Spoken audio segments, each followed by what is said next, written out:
2 pages. Yeah, you're welcome. Because the awesome note taker we have here. Yep.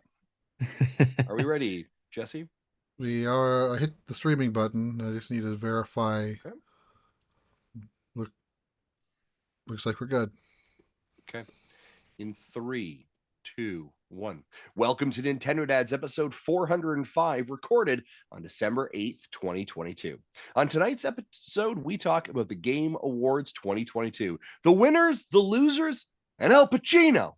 Uncle Phil wants Call of Duty on Switch and Steam, plus the FTC might have different plans for Xbox's acquisition of Activision Blizzard. That, so much more of your questions and our reactions. Jesse, you know what to do. Cue the music.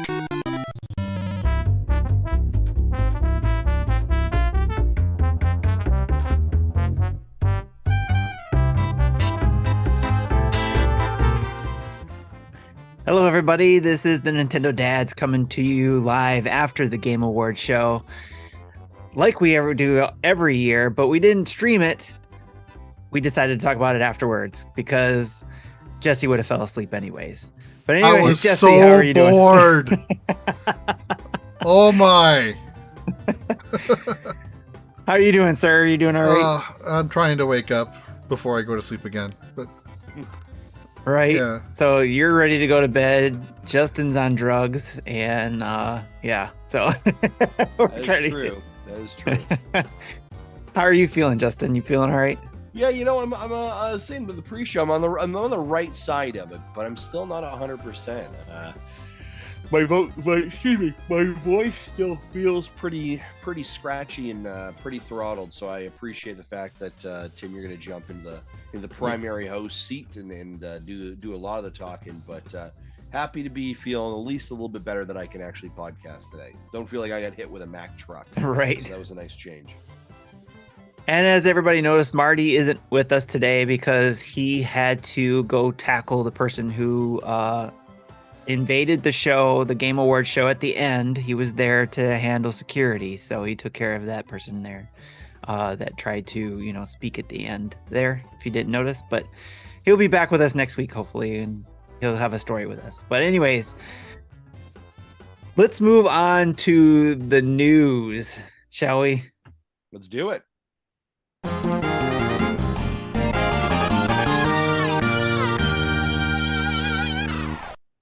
Today's show is brought to you by Manscaped, but we'll talk about that later. What we want to talk about is the news brought to you by patreon.com/NintendoDads. Huge thanks to our newest Patreons for also helping us create more great Nintendo Dads content and making our community a better place, as always. Thank you, thank you, thank you. So with that, do we have any new Patreons, by the way? Oh, we do have a new Patreon producer. Nice. Jacqueline, right? I believe. Let me double check that. Yes. Our notes, our awesome note taker said Where is Jacqueline Amira. Yeah, Amira, thank you so much for jumping at the Patreon producer level. My gosh, it was so amazing. We greatly appreciate you. I know you actually sent an email to our inbox and I meant to respond today, and I totally forgot because I was busy with work. But Jacqueline, we are going to reach out to you right away because in 2023, all of our Patreon producers, you need to keep yourself ready. Actually, maybe Tim can help me with this. We're going to send out an invite using our Calendarly booking app and get you to choose what date you want to come on the show and be a guest in our hot spot, in our hot seat. So we're excited for that. But of course, we thank over almost the 100, which is crazy, Patreon folks who support us every single month to help us keep the lights and the mics running and keep us doing the amazing content we do. So thank you so much for that. We greatly, greatly appreciate it. It's been an amazing 2022, and we're so excited about 2023 as well. And thanks again for sponsoring the news, which today's news is all about the Game Awards, or mostly about the Game Awards. Mm-hmm. So we had a lot of content this year. First off, guys, you both watched it, right? I actually watched it with the volume off. I was multitasking on a bunch of other things. So I just propped it up on a corner and I kind of walked past. I was like, oh, what's going on over there? Okay. So I watched some of it though. All right. And Jesse, you watched it? I did watch the entire thing. I think I dozed off 2 or 3 times. There was some exciting things that happened, with regarding Nintendo, but just so much overhead on that thing that it just drug the whole thing down. I'm going to be honest. I think, and it's funny, Mecca in the chat here asks, is it worth the time to watch it again? I'm going to be honest with you. I think that the pre-show, they call it, the 30 minutes before the top of the hour, I thought the one that's hosted by Sydney did just a freaking amazing, like that thing was tight. It was snappy. It was quick. It was great. That was really, really great. And then it just felt like as you moved into the big show, as I was watching along, I was just like, okay, like it just, and I know that, we talked, the acceptance speech at the beginning was a little bit long and ate up a lot of space. And you could definitely feel like Jeff was trying to catch that later because the awards were like he gave away like 5 awards in 1 minute. He's like, the nominations are this, the winner is that. Yeah, especially the last set. He sped run that. Yeah. Oh yeah, yes. Exactly. Let's go on that for a moment. He cosmic level sped run that. Best performance was won by Christopher Judge of God of War. Mm-hmm. And Mike Burgett says, I hope you all mention the podcast about the super long acceptance speech from Christopher Judge. I mean, that's the point in that show in the awards that I lost my connection and I had to come back on and reboot everything. And he was still talking when I came back on. And I thought, am I not live? Did it leave off where I left off, and I just have to hit the live button? No, it was live. He was still talking. And I watched some of his, and I was actually kind of very similar to you, actually. I was driving, and I actually had to I was waiting for my wife. She got a haircut, and then when she got in the car, I just turned it off because she didn't want to listen to it. I had to drive her somewhere and drop her off for a Christmas party, and then I drove home, and I got home, and he was just getting off the stage. And I was like, how long was that acceptance speech? Yes. And here's the thing, and what I saw at the very beginning, he's thanking his mom, he's thanking his brother, his children, love all that, right? Has the hug with Al Pacino. He is not a dynamic individual. Do you know what I mean? He's very stoic. He's very, he is Kratos in regards to that kind of that tone, right? Right. So he's it's a performer.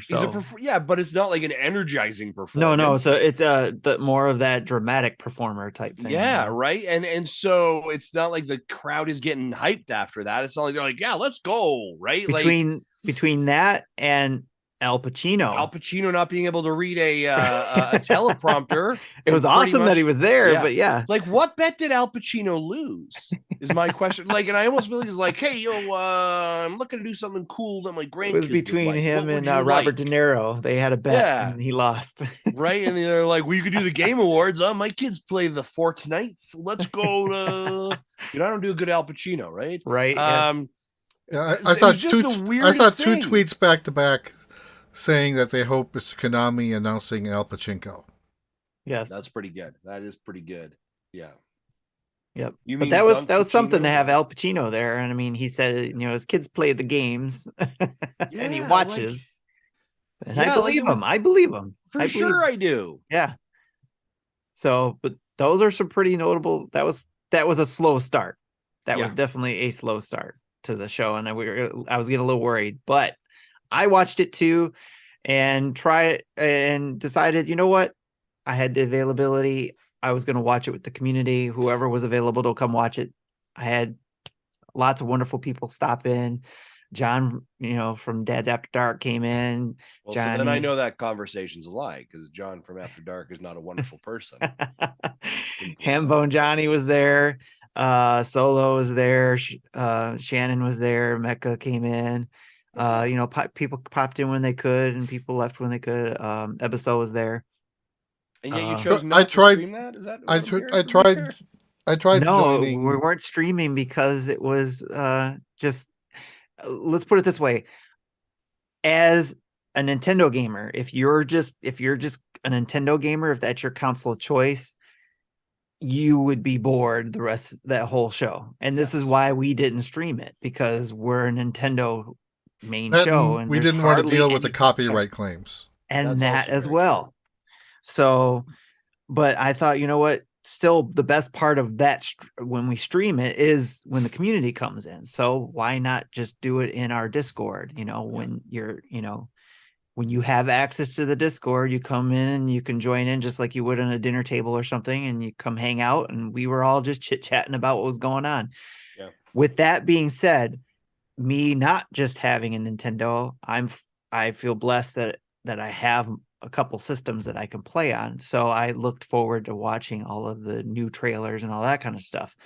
So a lot of us in there thought this was a really good Game Awards show for 2022. A lot better than prior years. Well, it's hard to, coming from 2020, 2021. So, right. But it was. I tried joining the Discord, but the way I have a computer set up for podcasting and streaming is whenever I'm listening to it, everyone else heard it too in an echo. So I'm like, okay, I gotta go. I can't do this. So with that also being said, there's lots of things that were notable in this, especially from the community. Like when I was watching it with them, John and Hambone Johnny went nuts when they announced Hades 2. Yeah, that was a big pop. Yes, for sure. So how about you guys? What was notable to you guys throughout this show as far as world premieres go? Yeah, I'll say so I'll talk a little bit about kind of just in general, so not specifically to Nintendo. Hades 2 was definitely one of them, right? This time I wasn't shocked to hear. I actually thought this deliverable or this world premiere was actually a little bit too early in the show. Not like it was, because I felt like the back half really slowed down. This probably is one you probably should have done about mid-range, and you could have kept some energy going, because Hades was so good, right? And it was so well received. So yeah, I'm so excited about Hades 2. Possibility it could be on the Switch. I think it's gonna be like, that's where it was originally a release. I think they're probably using the same engine. They're probably using same assets, so a lot of them at least. So I'm gonna suspect like it ran on the Switch. It's gonna run on the Switch too, or the Hades 2 will run on the Switch. It would be my guess, right? Don't quote me on that because I don't think they released anything. I thought Judas looked really cool. I thought this was BioShock 4. Yes, when it was, I was like, this has got to be BioShock 4. Right now, I believe it's from the same guy who did the original. They did say from the creator of BioShock. Yes. Yeah, exactly. So that one I thought was great. Star Wars Jedi Survivor. Yes, please. Yes. And did you see? I just saw. I think Episode posted this as well. There is a limited run collector's edition for the Jedi Survivor game, and it's $200 because it comes with a working lightsaber hilt, but you still have to buy the light part separately. Sure. Yeah. Wow. Yeah, because then it'd be $400. Yeah, the unfortunate thing about Jedi Survivor is the fact it leaked earlier in the week, right? Yes. It was leaked via Steam listing, and then they kind of had to lean into it. But that is a little unfortunate. I thought that would have been a great great look at it. Yeah. Going their list here. What else kind of You keep looking. Let me ask Jesse a real quick question. Jesse, you had one game that you said you might look forward to. Which is that one game? Suicide Squad Kill the Justice League. Okay. Why did that one stand out to you? It's notable because that's Kevin Conroy's final performance. That's right. Yes. And that was really cool. Fair play. To shout that out. So I was interested in the game anyway, but knowing that Kevin Conroy's in it, I'm like, okay, I really want to check this game out. Yes. Very good, very good. So Justin, what else did you have? I think there were some ones that I thought looked cool. Sure. Interesting. Hellboy it's not on our list here, but Hellboy was revealed as well. That was in the pre-show. That looked kind of cool. That was a Nintendo Switch, not exclusive, but coming to Switch as well. Yes. So that I thought looked good. Wayfinders I thought looked interesting, but like not like but were what was the other one? Sorry, Crime. There was one Crime Boss. I was like, I just don't know what's going on there, but all of a sudden you got Chuck Norris at the end, like, okay, I'm in. Like this. Yeah, that's like they that's how they bookended the Al Pacino start. Yeah. Yes. Yeah. I thought the trailer for Destiny 2 Lightfall I thought was was really interesting. I thought the trailer for it was well. The Bayonetta Origins. Not that I'm super interested in the game, but wow, that was a surprise. That was sure. a surprise. That was for sure a surprise. Yeah. Was that a Switch exclusive? Yes, I think so. Because and it did also have the Switch Snap animation in the front. Right. It did? And yes, it did. Yep. Okay. And I thought what was interesting though too is I was wondering if this is where they wanted to get the original voice actress to come back and play voice for, but I know the character is younger too, so I don't know. I think also interesting like that's coming out so quickly, like March 17th. Right. Like I was like, holy cow, right? So that, I mean, they're really leaning in that. I mean, so like I don't know, that's that a full game? Is that a like it's a full game? Like are we expecting like a 12-hour campaign? Oh, I see what you're saying. Like, do you know what I mean? Like, is it like it's like so that's one thing I'm questioning. Is it full cost, $80 or whatever it is, $90? The other game on here, sorry, DLC, Dead Cells. Dead Cells is getting a cross with Castlevania as well. I thought that looked interesting again from a Switch perspective. Dead Cells continues to kind of be the gift that continues to give. So right. Yeah. And Forspoken for us PlayStation players having a demo releasing today was outstanding. We are all sitting there like, download, where's the download? Because we were waiting for that to pop up, and then we're all on our apps hitting the send to our PlayStation. Yep. So hopefully I'll be able to find some time this weekend and try that out. Nice. And of course I'm excited for the Star Wars Jedi Survivor as well, because I played that first one and it was on top of my best games of that year for me when that first game came out. So I have a question. Yes. Have anyone heard of the Armored Core series before? Yes. Yep. I have not. And apparently this is 6. Yes. And this is from Software. I'm like, okay, I didn't know about this. And Twitter, a lot of Twitter knew about it, but there was one or two other people saying, I've never heard of this before. I'm like, at least I'm not alone. I'm just wondering if they're going to come out with the whole, mech controller system, like, like other mech games have, or this game has done before. So, looking forward to that. So, I'm trying to look. What do you guys think of Crash coming in? Crash Bandicoot. Oh, like the entrance in? Yes. I like the skit.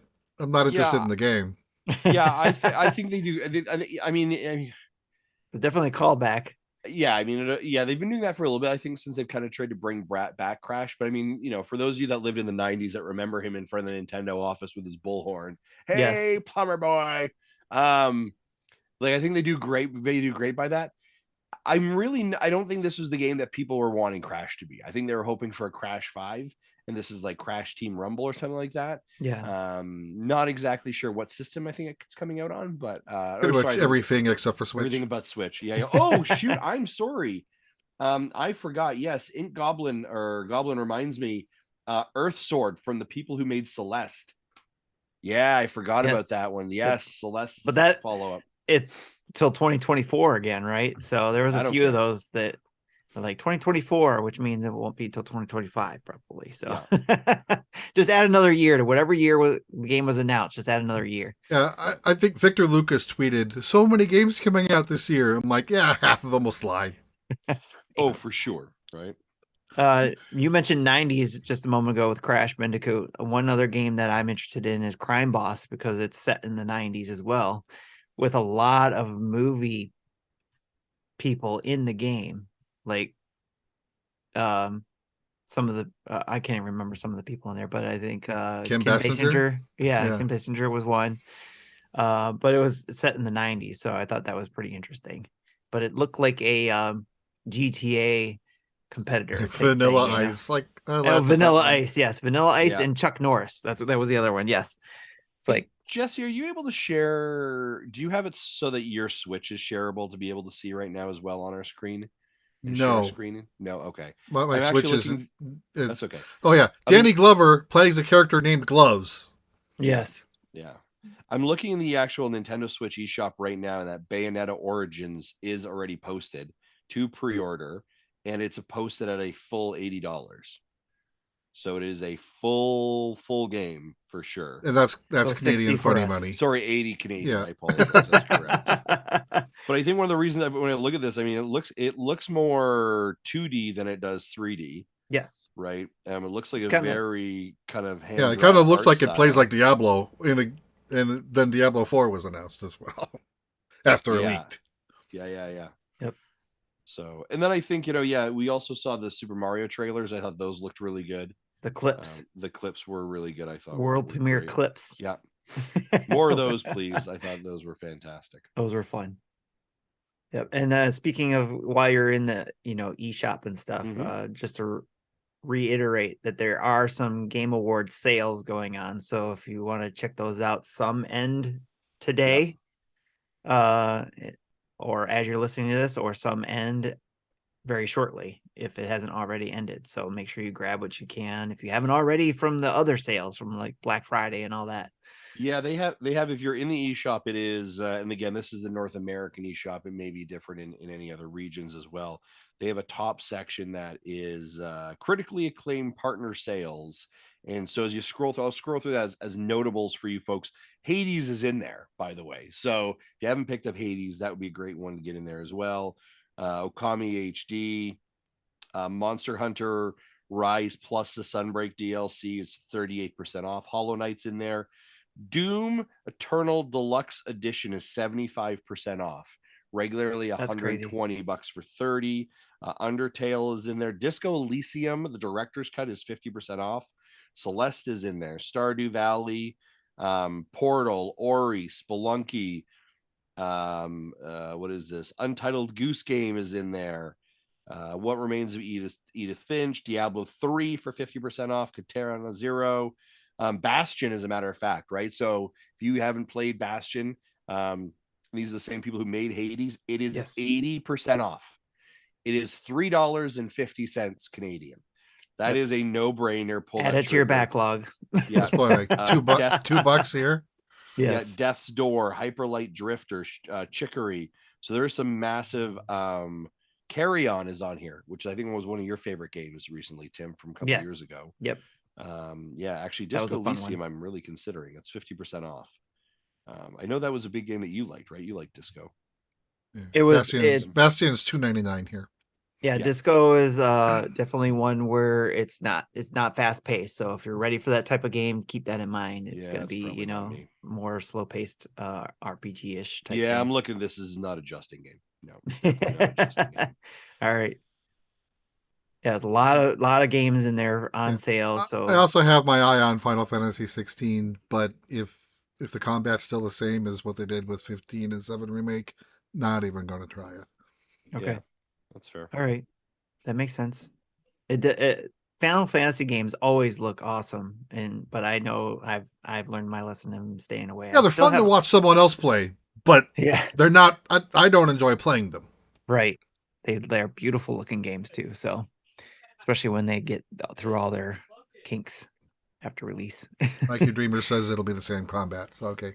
Yeah, it does look. So I still have my hopes up for Dragon Quest 12 to not screw that up.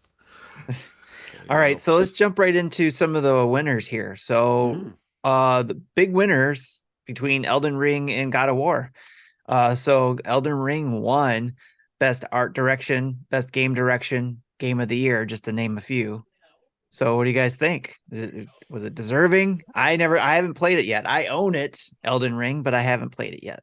So I mean, I think the juggernauts here from this event were Elden Ring and God of War. Yeah, for sure. Right? Those were God of War. I thought was going to win it all, but Elden Ring came in at the end. I think God of War is the big winner for a single game. Right. Yeah. They had a lot of awards. I didn't count the number of times they won, but I mean, best narrative, best score and music, best audio design was God of War, and a performance as well. Action adventure. Innovation in accessibility. Yes. I mean, I think for, again, having not played Elden Ring, but kind of having my finger on the pulse of the video game, culture, and I think kind of being a little bit of a video game industry pundit, what I was seeing from people that I respected, other podcasts, other areas, kind of also just the cultural ethos around it. Like Elden Ring was a moment, right? That like people really like connected with it and spend a lot of time and energy in it. And there was a lot of like, memes and TikToks and all that. Like it really kind of like penetrates the gamer culture and into something a little bit deeper. And Elden Ring did that. And I think so. It was a very special game in that way. And lived up to the hype, which I think is sometimes what games sometimes don't do, right? We could build the hype cycle around this thing and then they fall flat, where Elden Ring really, I think, surpassed that. So I wasn't really shocked to see Elden Ring kind of, as the kids would say, get its flowers as much as it did. And I think God of War Ragnarok wasn't a shock as either, right? I think the moment we heard God of War was in this year contendership for it, there was no shock, right? Like, I mean, you knew that, as long as they kind of met the bar that they had met previously in the other God of War, they were going to have success. So I think that they were spot on. I think, again, not having played the other games or other systems, but just again, being in the industry and kind of being a pundit in it, I think it was probably the right call.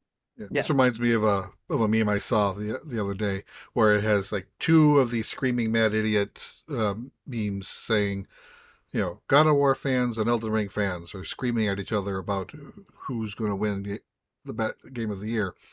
And then below it is like two of like the sophisticated faces, both of them being Xenoblade Chronicles 3 fans.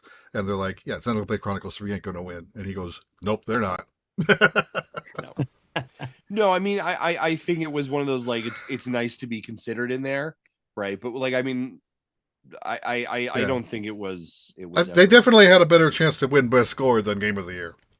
Yeah, for sure. That one I was a little like, oh, really? Okay, well, that was unfortunate. But I think overall, not a huge shock. It kind of played out, I think, the way y'all thought it did. Before we get into the Nintendo specific things that they won or games that you can play in the Nintendo Switch, was there any awards that surprised you or caught you off guard or anything like that? Stray won a few, which I'm kind of glad. Yeah. Tunic didn't win anything. That one shocked me, right? Tunic didn't win anything. There was like 3 categories, Games for Impact, Best Indie, and Best RPG, where all of the games except for one was on the Switch. And in all 3 of those categories, the game that won was the game not on the Switch. Interesting. As Dust Falls, Stray, and Elden Ring for Best Role-Playing Game. Yeah. Splatoon 3 winning was a pleasant surprise. Mikey Dreamer points out I think that was a pleasant surprise. I think that's something that I was actually really surprised. Out of all the multiplayer games on that list, Splatoon 3 coming out on top was a surprise for me. Yeah, sure. Yep. Anything else, Justin? Anything else stand out to you before we get to the Nintendo summary? No, I don't think so. All right. So, well, speaking of Splatoon 3, of course, winning Best Multiplayer award. Other Nintendo games that won awards was Best Action Game for Bayonetta 3. Best Family Game was Kirby and the Forgotten Land. Best Sim and Strategy was Mario plus Rabbids Sparks of Hope. And Most Anticipated Game, Legend of Zelda Tears of the Kingdom. What do you guys think? Yeah, I mean, I think that's a pretty good smattering. I think the only game that wasn't really represented from Nintendo that I think would have been kind of nice to, again, get some flowers would have been, as Jesse called out a couple moments ago, would have been Xenoblade Chronicles 3, and that would have been in for the score and for the music. Yeah. But I think other than this, I mean, I think, Mario and Rabbids for strategy is great. Multiplayer for Splatoon is fantastic. Like, this is a good, like, if you look at this lineup, I mean, Nintendo is walking home with 4 awards, right? I don't know if they give out trophies for like the most anticipated. I don't know if they do or not, but like, that's a pretty good representation. I also think, like, for Bayonetta 3 to come out with the most action game, right? I think there was a lot of other ones in that category that probably could have easily taken that. I think that was a great representation for Bayonetta, and so I think overall, I think it was a great showing. Great showing in regards to the awards that Nintendo was getting. Yes. I mean, I think my flip side of this comment is a little bit as you talk about like world premieres and reveals. This is another year that Nintendo really didn't feel like they showed up, other than the Bayonetta Origins. Now, I mean, you could argue, and like, still a third party. That's a Yeah. third party, right? That's all they need to. Yep. I'm also going to kind of make a little bit of an argument that I don't really feel like Xbox really showed up either. In Yeah, this was regards a to the PlayStation presentation, show. this was really a PlayStation show. Nintendo, Maybe that's why I Nintendo, enjoyed it so much. yeah, Nintendo did have the Fire Emblem Engage expansion pass announcement. Yeah, we this was the first announcement of the expansion, correct? Like we already Yes. knew of Correct. Fire Emblem Engage, but the expansion we weren't aware of. And again, if we kind of go into the details of that expansion, Jesse, there are 4 waves, correct? First Yeah. wave launches on January 20th, which is when it releases, right? That's it's on launch day. Yep. Yeah. And so I Additional mean, waves throughout the year. this is a little bit of the, hey, we're gonna, again, this continues. I guess I can say this continues Nintendo's strategy in their time with the Switch, where they are very apt to put in a season pass, a DLC strategy, all this kind of stuff. We see that very similar to a lot of Nintendo products recently. You can look at Xenoblade Chronicles 3 had it, Mario's Rabbids had it. So this is a very common thing they did. If you look at their like first party lineups, you will be apt to do statistically that they have more than often had DLC strategy waves updates as well. And I'm sure these waves will cost money as well. These are part of their DLC package. But this is a first look at it. So Excellent. Yeah, and of course, again, Nintendo did show a couple clips of the Super Mario Brothers movie, so they had a showing there, and also, they had their montage, of course, as well. So, but again, this is why we decided not to stream it live, among other things. But I think I enjoyed it much better just hanging out with the community and watching it, anyways. So, yeah, in our Discord, so that was a lot of fun. Anything else before we move on, gentlemen? no, I think that's it. No. All right. Well, we got other news to cover because there was something that hit very interestingly this week, and I'll bundle it up together because it kind of goes hand in hand, I think. And that is that Phil Spencer probably got wind of something and tweeted that Microsoft was entering into a 10-year commitment to bring Call of Duty to Nintendo following a successful merger with Activision, which we learn later on, and a couple days later, FTC is now actively attempting to block that acquisition by Microsoft. Gentlemen, what do you think of those two things happening this week? They're definitely related, cause and effect. Oh yeah, 100%. Yeah. Right? Like they go ahead, Jesse. Like the only people that he hasn't signed a contract with, or an agreement with, at least a commitment, is Sony, and they've offered it. It's just Sony's not taking it. So I can half of me says, yeah, I can see where Sony's coming from, but the other half says Sony is such a whiner. It's so yeah. They're used to getting their free money for someone else's work that they think they'll lose. But if they would have just shut up, they would have had it for at least 10 years. But they're not shutting up. No, I agree. I think this is such an interesting. So this is such a strategic move. There had been a bit, I guess, a bit of rumors that over the weekend Xbox had met with or had been meeting with and getting kind of, final dots on signatures from the various third parties that to kind of get some buy-in for Call of Duty. I thought the official announcement with Nintendo was great, with Phil kind of putting that out. Now, of course, this is incredibly strategic, right? Don't just be like, well, this is great for like, this Xbox absolutely, like, even before this tweet came out, Phil Spencer said weeks earlier, I want COD on Nintendo. Duh. Right? Like, Xbox has had a really difficult time creating any kind of foothold in the kind of Asian markets, right? And the Eastern markets. And so for Xbox to say we're going to put COD, this huge game, on these platforms, which has an install base of 117,000, which we know has a really strong handheld marketplace in China and Japan, Yeah, we definitely want that. Like they want their brand on anything they can. They want the moment they turn the screen on for it to say Xbox, Microsoft Studios, whatever it is, right? So this is a great deal for Microsoft. There's no doubt about it. This is also a very strategic play by Microsoft, understanding and reading the tea leaves, so to say, the rumors earlier that the FTC was going to be blocking this agreement as they were looking at it as a monopoly. Their statement is, this is not a monopoly. Look at all these people who've come to the table that we have actively agreed on or created an agreement with them that they have access to this. So it is not a monopoly. We're not taking everything and not sharing it. Like, we've literally created agreements with these companies for people to have access to this, right?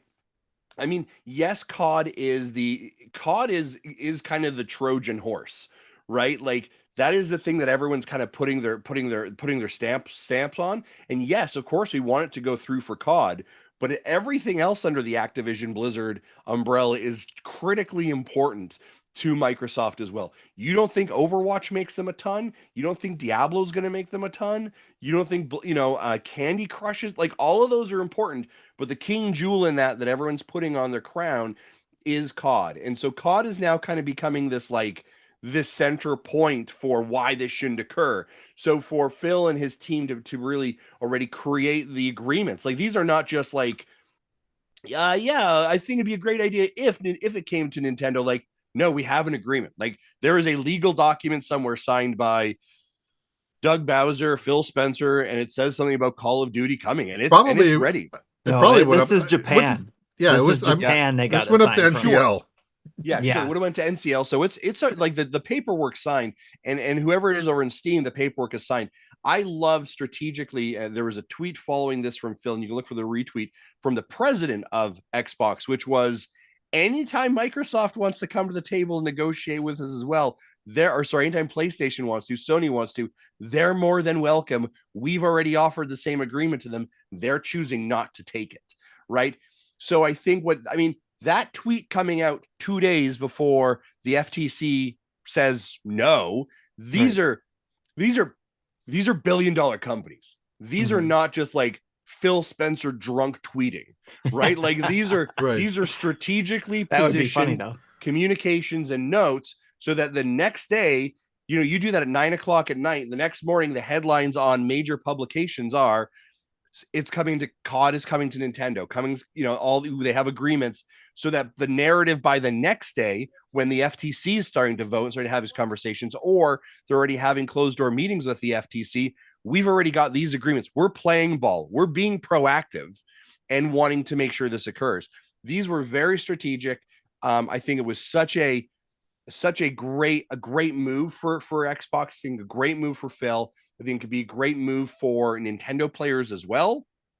I think anytime you get more access to games, I think is a great place to be. There's no doubt about it. The question which will no doubtably be asked is, what version? Like, how are you doing this? Right? Like, how is COD going to be working on a Nintendo Switch? Like that, like, but now there's a mobile version of COD already, isn't there? He never said Switch. That's exactly. Now that is true. They never said Switch, but they also could, like, here's the deal. If this thing does go live and they actually get, like, I'm willing to bet you days after the Activision Blizzard thing actually, let's say it gets green check marked and it's the sign, the checks have cleared and all that stuff, you're going to see, boom, COD, here it is on the Nintendo Switch, right? Somebody behind the scene already, Activision Blizzard. Here's the free-to-play Warzone ready to go. That's exactly it, right? Now, the other thing is, they're not necessarily saying it's the version that's out now, right? Like, there is a mobile version of COD that you can find on your iOS or your Google Plays or whatever. Boy, bet you that ports pretty easily over the Nintendo Switch. Yep. Right? Like, there is, like, so there's a lot of layers to that as well. Now, there is some, you can look at some of the porting houses that have done some great jobs. Apex Legends, is on the Switch. There's some other big titles. I mean, Diablo 3 plays really well on the Switch.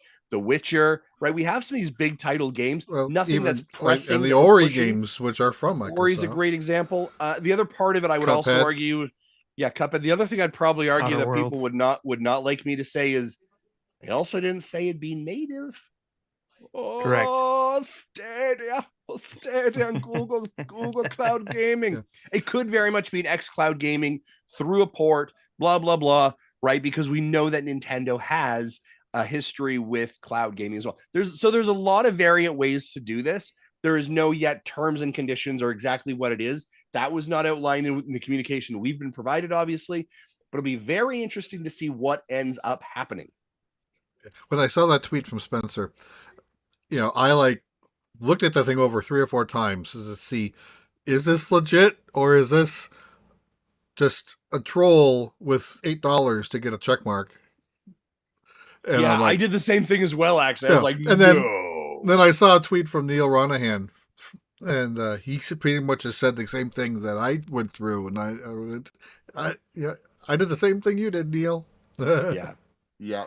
It was, but yeah, I mean, and then I, of course, as you were mentioning there earlier, Tim, the flip side of that being that today, the FTC is now actively attempting to block the Activision acquisition from Microsoft, and so in this case, we're going to pull directly from the Washington Post, who has a fantastic write-up of this. If you have not had a chance to read it or check it out, I encourage you to head over there as well. I'm going to pull straight from a little bit of this as well. I don't want the advertisement. Here we go. The Federal Trade Commission on Thursday took its most aggressive action since Linda Can became chair to rein in the power of big tech, pursuing a lawsuit to block Microsoft Activision of a game developer on the same day it opened arguments in another case against Meta's purchase of a virtual reality startup company, which was, of course, Facebook acquiring, who was that? Oculus. Oculus, thank you. In both cases, the FTC argues that acquisitions would squash future involvement in emerging gaming markets, a relatively novel interpretation of antitrust laws that Khan and her allies have championed as they seek to usher in an era of competition enforcement. The complaints follow long-running criticism that federal regulators have not been looking forward enough in evaluating deals in Silicon Valley, allowing tech titans to dominate by gobbling up their much smaller rivals. Here we go. Here, the FTC FTC suit against Microsoft would block the company's $69 billion acquisition of video game publisher Activision Blizzard, charging that the deal would allow the Redmond, Washington tech giant to suppress its competitors in gaming. If the FTC's lawsuit prevails, it would foil Microsoft's ambitions to become a heavier hitter in the gaming industry. Activision is known for such popular titles as Candy Crush and Call of Duty, and its acquisition could bolster Microsoft in its competition with Japanese game console makers Nintendo and Sony. So let's see what else we Nintendo doesn't care, No, Nintendo will Nintendo no matter what happens here. I find it interesting too that our own FTC is trying to block an American company from trying to get bigger to go against 2 Japanese game companies. Yeah. Microsoft's president Brad Smith signaled that the company would fight the lawsuit, saying in a statement that the company has been committed since day one to addressing competition concerns. While we believe in giving peace a chance, we have complete confidence in our case and welcome the opportunity to present our case in court.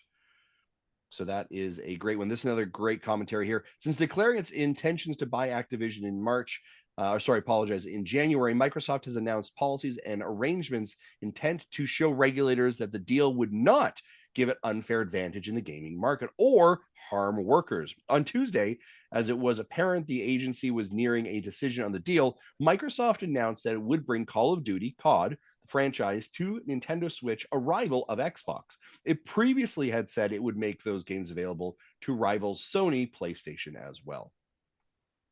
There you go. I think there's a lot of people in there that also only have a high level knowledge of the gaming industry as well, making these decisions. Yeah. And not understanding a lot of things. It reminds me of the time. Do you remember when was it Steve Jobs or Tim Cook was brought in front of one of your senates in the US, and they were asking about technology stuff, and someone was like, I kind of just wish that like when I tapped it, the apps would automatically update.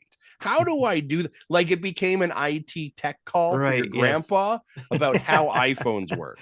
Right. And I think this is somewhat the similar thing of like, we are going to make a, you know, the court wants to make a stance about it. They want to show obviously that they have a strong opinion about it. But I also believe that you're probably you know, make sure you're highly educated and aware of what's going on here beforehand. And really in all fairness, that is what you know, Microsoft's job is going to be, is to educate them on why this thing should go through. And Sony's argument is going to be why it really shouldn't go through. And Nintendo's going to be like, we don't really care. Right. Yep. Right. So well, Nintendo already made their statement by making this agreement. So yeah. Nintendo's like, sure, it's good. Yeah, we're great. Yeah, go ahead, bring it. Yeah. Yep. So welcome back. We haven't seen you since 2013. Right. For Call of Duty, for sure. Yeah, it would be interesting for sure. And lots of fun to see more news stories come out from all of this. So all right, with that, let's go into some game release updates and give Justin a break on his voice here before he goes into his Manscaped ad. Before I go into the ad break here in a moment. Thanks, appreciate you. All right, game releases real quick. We have River City Girls game trial, which started on Tuesday the 6th and goes through Monday the 12th. And then River City Girls 2 drops on December 15th. So what's that all mean? The game trial is basically you get to go in and try out the game between those dates for a certain amount of time, and then you can buy the game for a discounted price. Do we happen to know what that discounted price is? It's usually like 30% off, right? Or something. I can try to bring it up real quick. Okay. So, but it's basically trying to bring awareness to the River City Girls 2, like I said, that will be dropping on December 15th. It is half off, $15 instead of $30. There you go. So if you were thinking about it, now's your chance to try it out before you buy and then get your percentage off. But I think you can buy it even before that. You don't have to try it. And I think also too, you get some platinum points on your Switch for trying out a game trial as well. So there you go. All right. With that, I will pass it on to Justin. All right. Today's episode of Nintendo NINDADS is brought to you by Manscaped. It's never too early to play holiday music. I would also say that's a completely false statement. It's far too early to play holiday music. Holiday music should only be played effective December 1st. If you play Christmas music before or holiday music before December 1st, you're a monster, right? And you need to look yourself in the mirror and think about what you're doing. And your soul needs to forgive yourself, all right? Because you are not a proper person, right? You need to really look at yourself. You need to examine yourself. Christmas music starts December 1st. It ends December 31st. That is Why are you looking at me? 31 days. That is it. Do not mess that up. You know when you never get messed up, you know it doesn't have a limit? Discount codes and promo codes. Much like if you head over to manscaped.com and use the promo code NINDADS, NINDADS, you get 20% off and free shipping. But of course, it's never too early to start thinking about gifts. Now, whether it's for a friend or friends in your pants, you can make the season to be jolly with Manscaped. Do your little drummer boy a favor and use the Lawnmower 4.0 to avoid another silent night in the bedroom. Then add in Manscaped's top-of-the-line shower products to have the people thinking, all I want for Christmas is you. You. Hey, how you doing? You know, how you doing, right? Right on, whatever. All right, Santa cares about his sack, and so should you. Look nice when you get naughty by going to manscaped.com and using the code NINDADS, NINDADS, for 20% off and free shipping. Folks, I kid you not, all right? You know, you hear the ad read, you're like, oh, they just have to read this. Seriously, though, these are fantastic gifts. Like if you're thinking about maybe a brother-in-law or a dad or an uncle or a friend, maybe you're like, oh, I'm not going to give them stuff to shave their nuts. You don't need to do that, right? But you can give them some of these amazing products like the body wash, right? The chapstick, the deodorant, the hydration sprays, all of that's like, those are great products. And if you're also like, hey, if you like these products, by the way, they've got some great stuff for the Weed Whacker, for the Lawnmower 4.0. They've got some amazing boxers. They've got some fantastic toiletry bags, the tool shed. They've got some great products. Just give them a taste, get them introduced to it, right? Get them introduced to the Manscaped line. And when they're like, wow, these are amazing. Where do I get these? You go manscaped.com. And then you're like, and because I love you, because I think you're awesome, use the code NINDADS, NINDADS, and get 20% off and free shipping. Like, you could write that in the card. Like, I love you so much that I'm also going to say that you can use this code to get 20% off going forward. Like, you're really giving it forward. So I would encourage you to do that and get those gifts in now, right? Put those orders in now so that they're in, in your delivery box, in your mailbox in time for Christmas, so that when they head under the Christmas tree, they are surprised. Nothing says, hey, Dad, I think you're great. You should wax, or you should zip out that nose hair with a weed whacker, right? Nothing says I respect you quite like that. So again, head over to manscaped.com, code NINDADS, NINDADS, for 20% off and free shipping. Tim, back to you.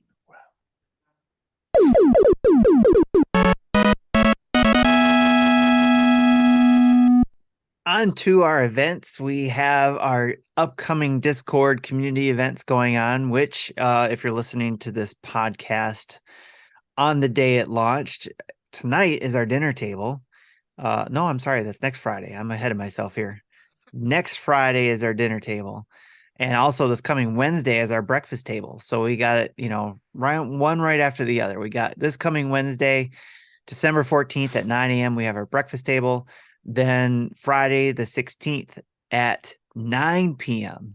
That's not 10 p.m., which it usually is, 9 p.m. Eastern time, because what are we doing it so early for? An hour early?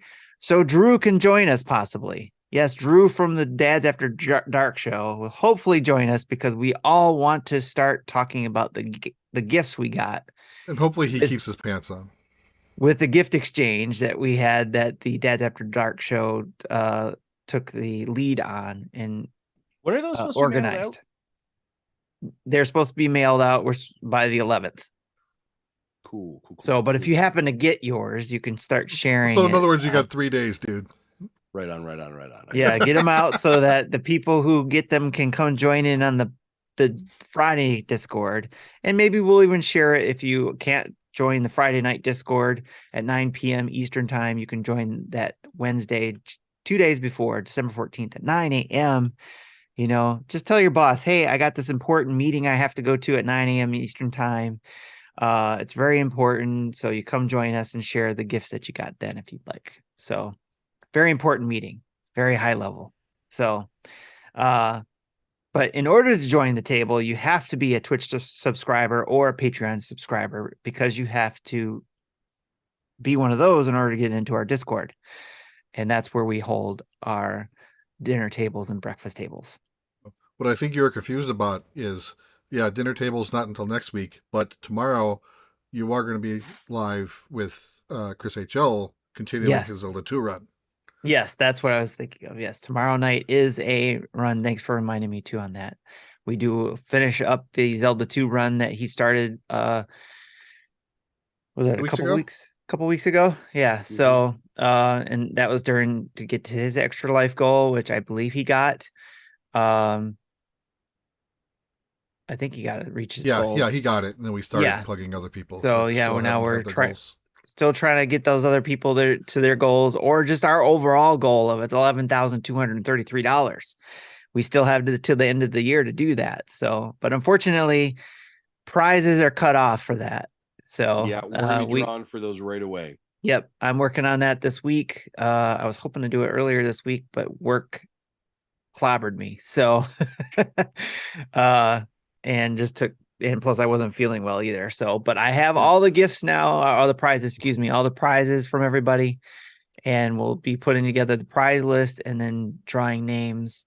We are within $500 of that second goal. Yeah, that's so crazy. That's so close. So again, tomorrow night or tonight when you're listening to the podcast, tonight, Friday, December 9th, at 10 p.m. Eastern time, Chris and I will be streaming Zelda 2, trying to finish off watching him beat that. So, because I've never seen it, because I could never get that far. So I'm excited to check that out. Also, don't forget to let us know your top 10 Nintendo games of 2022. You can drop them in our top 10 games 2022 channel in Discord. You can tweet it to us or send us a post in social media or send them to nintendodads@gmail.com. And don't forget DLCs count too. So if the DLC dropped this year, that counts towards your top 10 Nintendo games of 2022. We use that. Jesse does his magic, his wizardry, and puts together a top 10 list from our community along with ours. And we have a cumulative top 10 list along with our personal top 10s that we go over, which we'll be talking about, I believe was that January 5th. So make sure 2 or 3 games I want to play to see if they can get on my list or not. Yes. So turn in your top 10s by December 31st. And in those places I mentioned, so that again, Jesse can do his wizardry and we can have our top games of 2022 show on January 5th. All right. With that, let's move on to what we've been playing. Do it.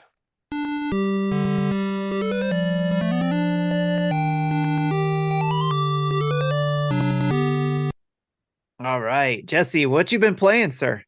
Right, so I completed Pokemon Scarlet. Completing it meaning I rolled credits. And of course that also then opens up post game stuff. Like they want you to go back and do the gyms again. They'll be a lot harder. And then there's other things going on that I haven't really gotten into much. Plus, if you do the trades with someone else with the other game, where you fill your Pokedex with 400, then you'll get the shiny charm. My son's apparently has already done that. I think I'm in the 260s. He did trade some things with me, so I ended up having all 3 starters. Though I never got my Sprigatito evolved to its final form. It's a few levels shy, but yeah, that ending sequence was amazing. And I can't wait for other people to kind of experience that as well for themselves. And I got it. I think when I finished, I was close to 50 hours. That makes sense. Yeah, I think my son did. He was like 38 hours, but he didn't side quests as much. It's not really side quests, is not the right word, but he didn't stop and do trainer battles. He pretty much only did leveled up with wild battles. And interesting. There's 4 non-box legendaries that requires a little bit of effort to get. He got them after he rolled credits. I got them before I rolled credits, so a lot of my time was absorbed in that. Okay. Yeah, I did unlock the in-game hints about how to get them on my own, but after that, I'm like, okay, I need to go to walk through to figure out. There's 32 locations you have to find. Okay. I'm like, I literally only stumbled on one throughout normal gameplay. So yeah, nice. Miz goes, so that's how you get the shiny charm? Yeah, you get 400. So I mentioned last week, every 10 Pokemon you get in your decks, you get an item or a group of items. No, I lied. That's something else. Talk to the professor. Last week I said I didn't have the false swipe move. We talked about that. Apparently he gives you the false swipe once you get 30 Mon in your decks. Then he'll give you something else for 100, and he'll give you something else for 200, and then the last thing is show me a full dex 400, and then he gives you shiny charm. Gotcha. Yeah, one of the teachers, your homeroom teacher at the university or the college, the school that you go to. And you finished all the classes too. I did all the classes. Yep. In fact, the history class is what gives you the hint on where to start poking at the other legendaries. Okay. So if you don't do any other subjects, do the history class. Nice. But you get rewards for doing all of them. All right. And the other game I played is called Goodbye World. I don't remember when we first heard about this. I did have it on my release list. but it had the unfortunate release date of November 17th, the day before Pokemon came out. Right. So it probably got completely overshadowed. Mm-hmm. But I don't remember. I should have looked at how much I spent on this, but it's basically like a visual novel. There's literally no decisions to make. It's just it's $12. Okay. So it follows uh, two the main two characters are an artist and a programmer who collab together to start making indie games for a college project, and they end up having so much fun with it that they tried to do it as their job post college instead of getting a full-time jobs. And of course adulting hits hard at that point and they go through issues. So Right. it's a the whole thing is played is played in in like 2 hours at most. So I don't know, $12 is maybe a lot for that, but each chapter, there's 12 chapters, well, 13 chapters total, but the first 12 chapters, you play this little mini game. The game looks like it's like on an old Game Boy. Right. It's a platformer puzzle game where you can destroy certain blocks and then replace the blocks somewhere else. To get to the end of the level, you have to find the key and then find the exit with the key without getting hit by enemies or environmental hazards. And of the 12 levels, I only beat the first two. I couldn't beat any of the other 10.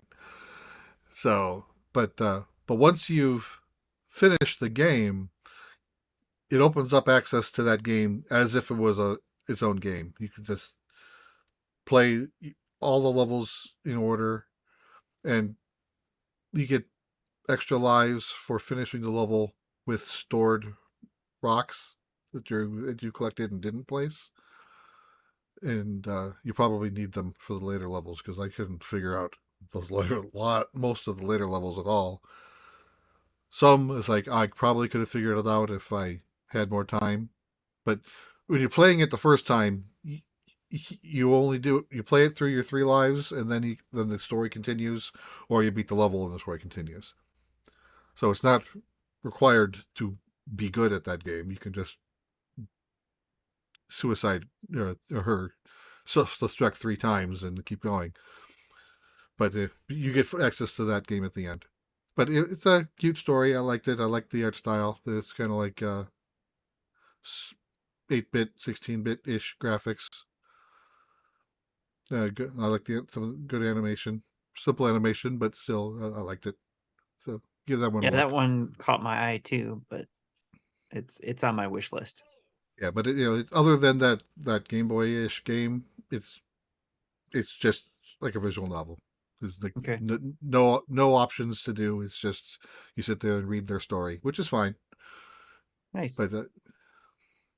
But yeah, All right. for $12, I was hoping for something more than 2 hours. So Right. maybe wait for a sale. I don't know. Okay. Do what you want. That's I'm good not to your know. I'm not your mom. Right. All right. Well, that's good to know though. So, Justin, what you been playing, sir? He's frozen. He froze up. He's playing the Frozen game. Justin, I thought I saw him move for a moment there. Yeah. Why don't you All go right. ahead I while he will go ahead and do recovers. mine. Yeah, until he gets back in here. I don't know what's going on. Justin, you're freezing up there. You Hey, good? there we go. All right. You back? Can you hear me now? Yes. Can you Yes. hear us? Yes. Yeah, What you been playing, sir? you froze on my end. I've been playing 2 games. Not a shock. I have been playing Overwatch and I have been playing Fortnite. Because the new seasons for both of those games came out. And I'm still not happy that Overwatch's Battle Pass doesn't pay for itself, yada, yada, yada. But they brought out a new tank, which is really cool, and a new character, and been a lot of fun to play. So still loving that and playing a ton of that. The other thing I would say is that last week, Fortnite did their Chapter 4 update And it was actually a really massive update because one of the things that it did actually is they actually moved it over. The graphics changed substantially. Really, really looking a big change, and they moved to the Unreal Engine 5.1.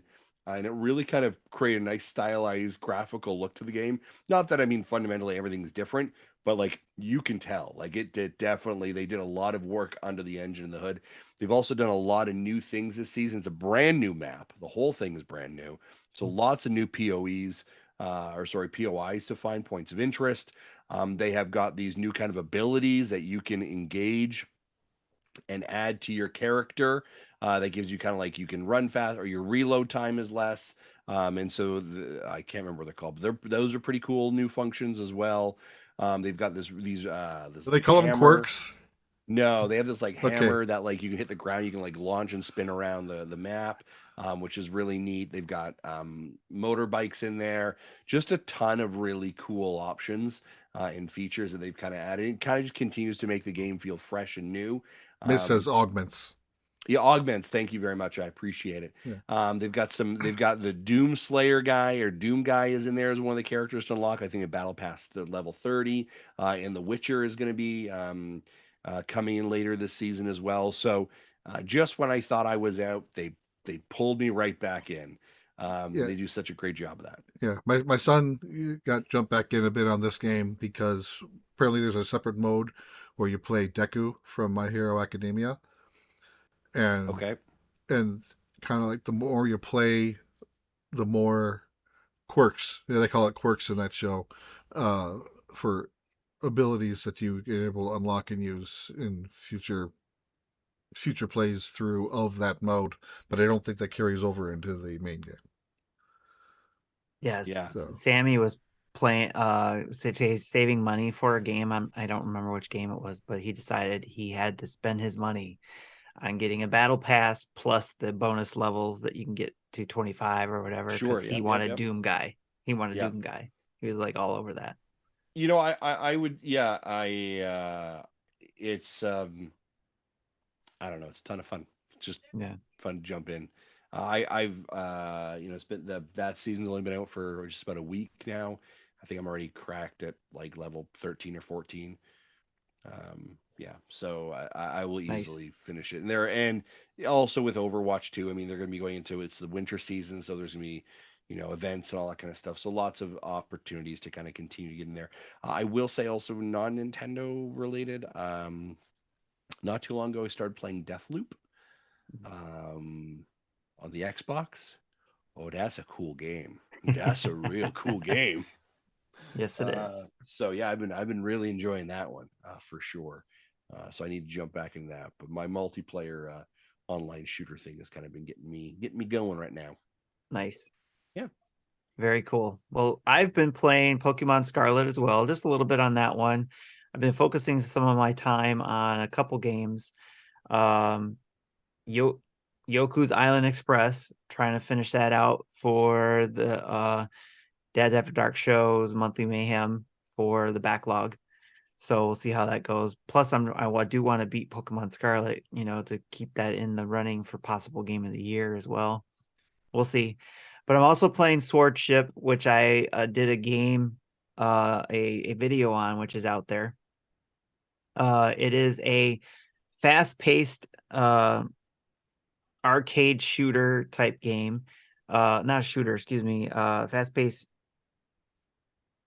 arcade.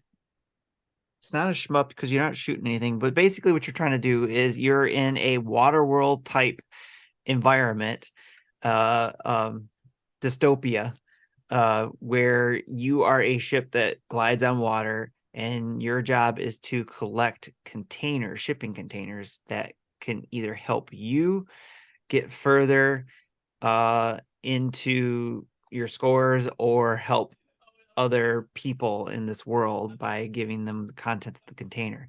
So you have to make choices throughout the game. Once you collect the required number of containers, you get to the point at the end, like for example, you're got to collect 3 containers. At the end of that level, you have to decide, okay, am I going to keep all 3 and then get 3 lives out of it to be able to continue, Otherwise, if you don't have those lives, you have to start all over from level 1 again. So it is a roguelike game. But you do have the option of, depending on how high your scores get, to unlocking certain builds for your ship that will help you when you do start the game off over. Throughout the game, you on those same containers, you can unlock upgrades for your ship to help you be able to collect more containers, be able to dodge enemies who are trying to kill you and prevent you from getting those containers. And it's very fast paced, and you get more and more ships trying to destroy you at the same time you're trying to collect these containers and drop them off too. So there's a lot of chaos going on, a lot of fast paced action. I'm really enjoying it. I'm glad I got it. Thanks to Thunderful Games for giving us the code for that. Because it was one, whether or not they were going to give us a code or not, I was going to buy because it looked interesting when we saw it in the indie showcase. So I'm glad we got it. So it's one for you guys to check out. Either check out my video or go check out their videos, check out the eShop, and see if it's something you want to add on your wish list for something to play. But those are the games I've been playing. So let's move on quickly to the community spotlight.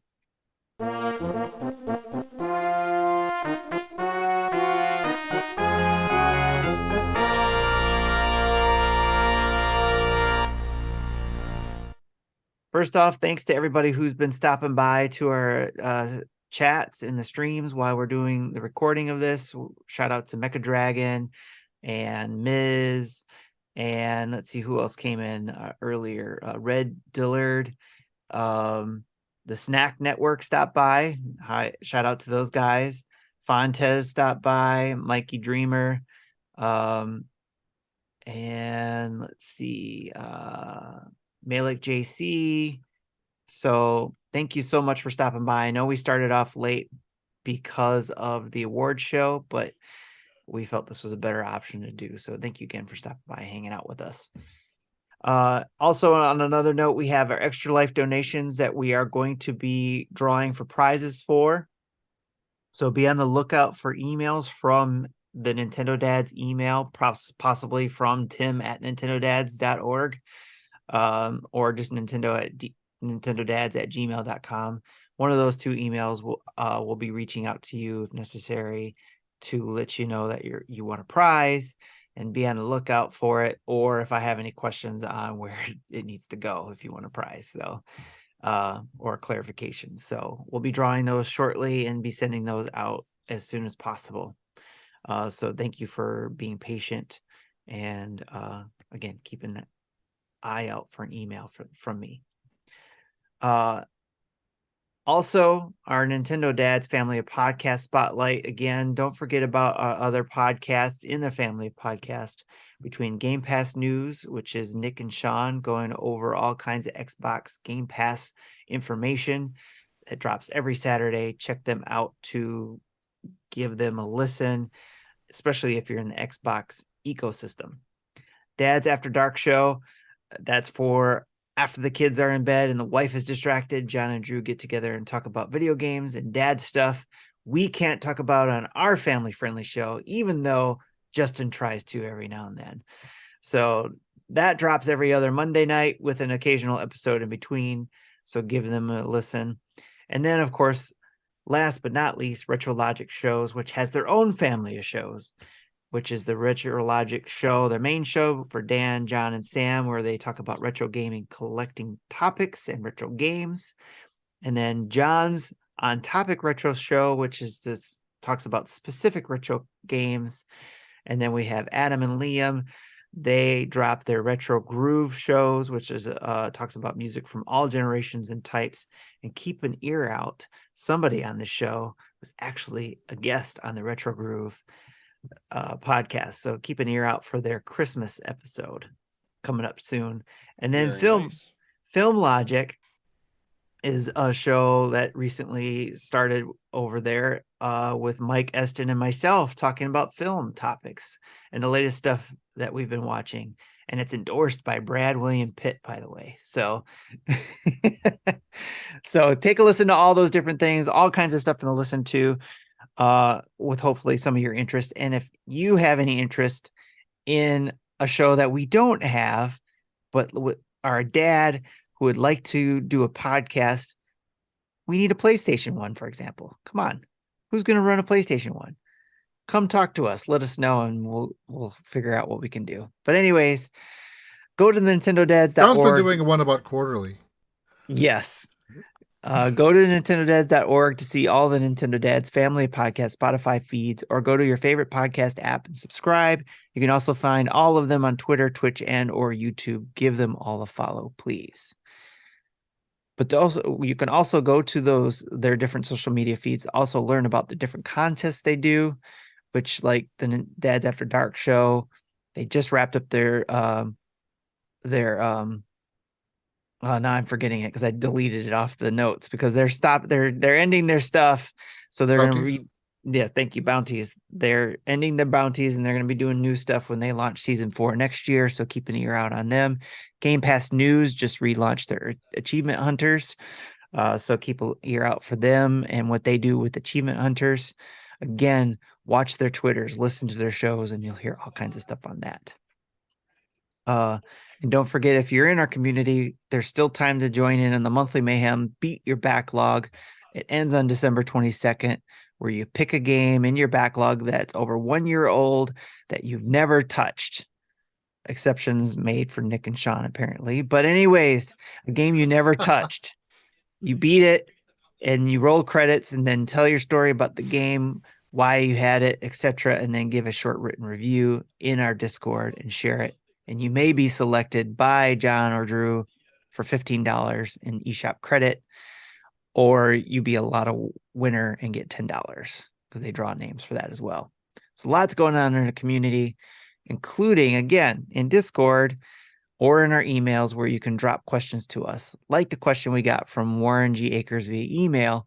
In recent years, we have seen a number of retro game collections come to consoles, such as Castlevania, Mega Man, and Ninja Turtles. What other series of collections would you like to see on the Nintendo Switch? I was thinking about this one, and I couldn't I think have of an it. answer. Yes, Can you Justin. hear me? Yeah. Okay, cool. Yes. The Disney Afternoon Collection. Oh, there you go. That is all I want on there. Yes. What's going on? Why must we ask for that? It shouldn't even be an ask. Didn't they recently add a 4th game?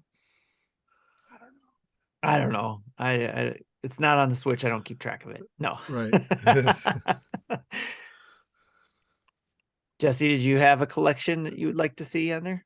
No, I was trying to think of, and everything I could think of already has a collection or is available through eShop just individually. So I'm like, I want the Capcom Zelda games in a collection. The Capcom Game Boy Zelda games. How about the Pixel Remaster games on Switch? There you go. There's a collection. So definitely the Final Fantasy Pixel Remasters. And, for sure. I think I've mentioned this before, but having like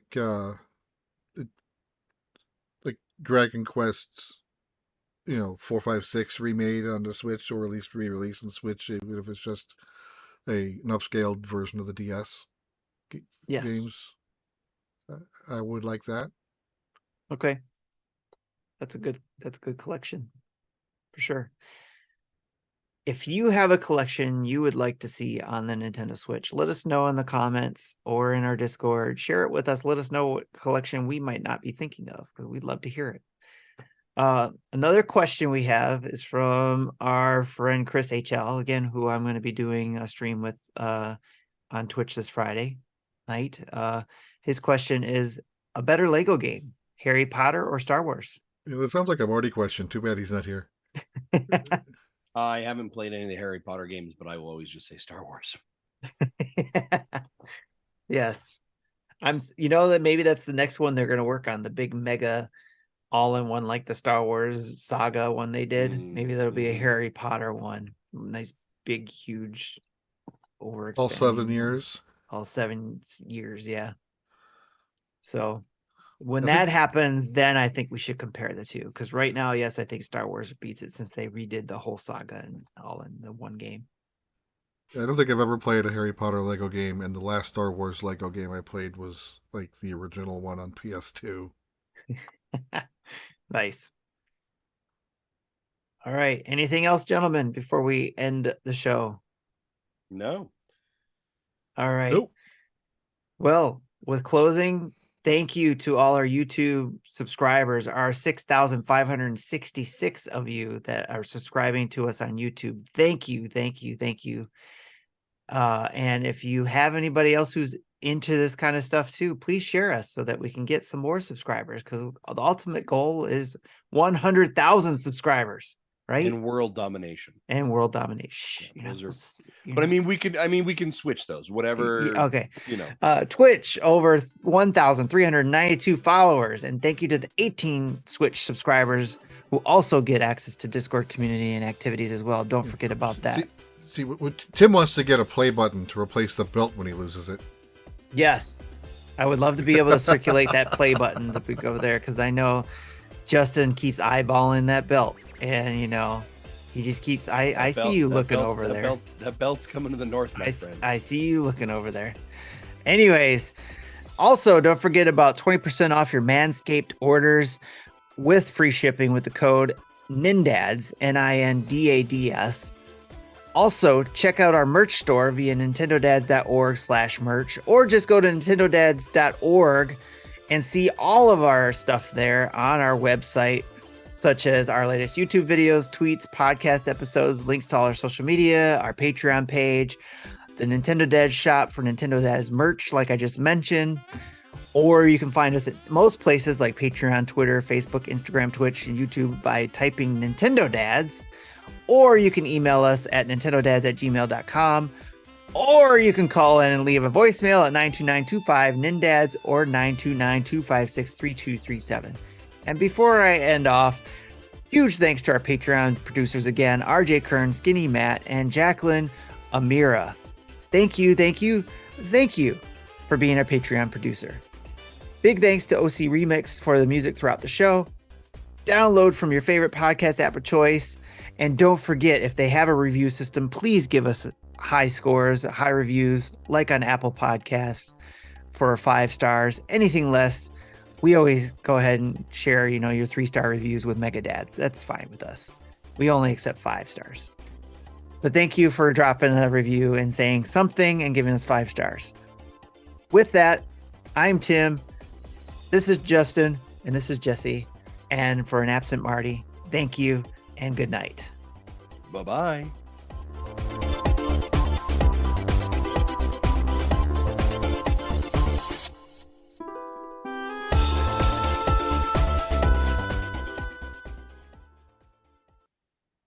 Thank you for listening to Nintendo Dads. They sound like the goddamn Nintendo Dads